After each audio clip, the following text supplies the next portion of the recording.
Football মানেই মাঠের গ্যালারিতে যুদ্ধ আর মাঠের বাইরে তুমুল নাটক। রেফারি ইস্যুতে বিশ্বকাপ ফুটবলে এক বিশাল বিস্ফোরণ। পক্ষপাতিত্বের অভিযোগে আর্জেন্টিনা আলজেরিয়া ম্যাচের রেফারিকে কাঠগড়ায় দাঁড় করালো আলজেরিয়ার সমর্থক ও ফুটবল ফেডারেশন। সরাসরি ফিফার দরজায় কড়া নেড়েছে তারা, দায়ের করেছে অফিসিয়াল অভিযোগ। কিন্তু কি ঘটেছিল সেই ম্যাচে? ম্যাচের আসল নাটক শুরু হয় মাঠের জাদুকর লিওনেল মেসিকে কেন্দ্র করে।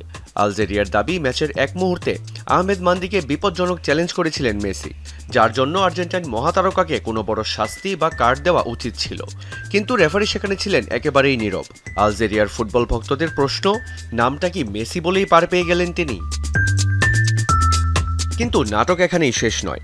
আলজেরিয়ার দ্বিতীয় অভিযোগ আর্জেন্টিনার মিডফিল্ডার অ্যালেক্সিস ম্যাকঅ্যালিস্টারের বিরুদ্ধে। তিনি নাকি আলজেরিয়ার ইব্রাহিম মাজাকে ইচ্ছে করে কনুই দিয়ে আঘাত করেছিলেন। অনফিল্ড আম্পায়ার তো বটেই, ভিএআর রুমও নাকি এই মারাত্মক ফাউলটি দেখেও না দেখার ভান করেছে।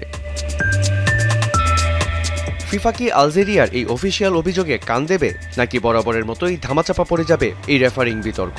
ফুটবল বিশ্লেষকদের মতে অনফিল্ড রেফারি বা ভিএআর নিয়মের বড় কোনো ভুল না হলে ফিফা সাধারণত ম্যাচের ফলাফল পরিবর্তন করে না।